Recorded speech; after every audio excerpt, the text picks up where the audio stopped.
podcast, The Deep Dive. We explore the stories behind the headlines of our uplifting news features. Don't forget to follow us on social and subscribe to our free newsletter for your regular boost of positivity. So let's start with a big question. What actually defines responsible farming in the modern supply chain? Today we're taking a deep dive into the sources on duBreton, a food producer, to really unpack their core philosophy and check if the claims they make hold up. And the context here is key. What's so interesting is that this isn't some recent marketing pivot. The sources are really clear that this approach is rooted in a three-generation farming tradition. It started all the way back in 1944. Wow. Yeah, so we're looking at decades of trying to connect agriculture with, defined ethical standards. Okay, so our mission here is to get past the slogans and find the specific certifiable practices, the real nuggets of knowledge behind their products, whether it's fresh cuts or sausages and bacon. And it all starts with their foundational philosophy, this idea that great taste really comes from respect. Respect for the animals, for the farmers, and for the land itself. That multi-generational focus is, I think, the absolute foundation of their work. But when you scale up like that, from a local farm to partners across North America, doesn't that put a lot of pressure on maintaining those standards? I mean, the sources call it farming with purpose and claim they go far beyond industry standards. What does that actually look like on the ground? Well, it looks like measurable welfare rules.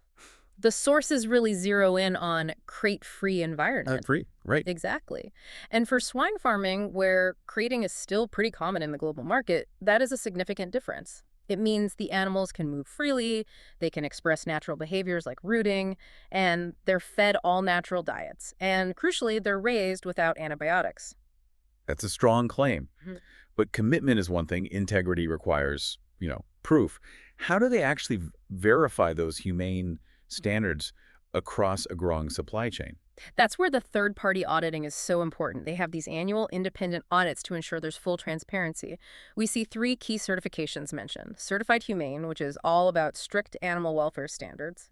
Then there's Biologic Canada, which makes sure they meet the national organic rules for things like feed and environmental controls, and also EcoCert. That makes sense. So it's not just one metric they're hitting. They're guaranteeing integrity across both animal welfare and organic feed criteria, from the farm right up to processing. Mm-hmm.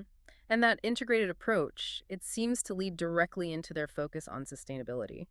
The sources highlight an agricultural model that deliberately connects animal welfare, human health, and these bigger, long-term ecological goals. The values they mention, teamwork, innovation, excellence, that can sometimes sound a bit like standard corporate speak. Mm-hmm. Do the documents point to any concrete innovations that show they're working toward leaving cleaner soil for the next generation? They do. The documents talk about continuous investment in agricultural innovation, things like efficient resource management across their network.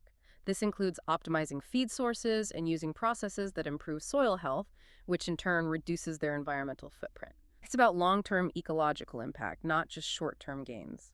And all of that, this entire detailed process, it all links back to what ends up on the plate.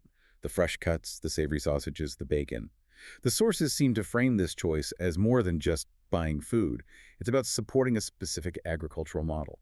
Exactly. The promise is that this whole commitment results in a product that's just better. Better for you, for the planet, and for the animals. It's all about connecting those abstract ethics we talked about to a real-world culinary result, making sure there's a verifiable system behind the flavor. So the central insight here for you, the learner, is pretty clear. The sources present this choice as joining a system built on care and verified practices. It's an alternative to the compromise you so often see in industrial food production. Which leaves us with a pretty big question. If certified humane farming practices are proven to be this scalable and essential for taste and sustainability, how broadly can this multi-generational audited model be applied across the rest of the global protein supply chain? That's something to chew on. That's it for today's deep dive. Want more? Stay connected with global heroes through our newsletter and socials.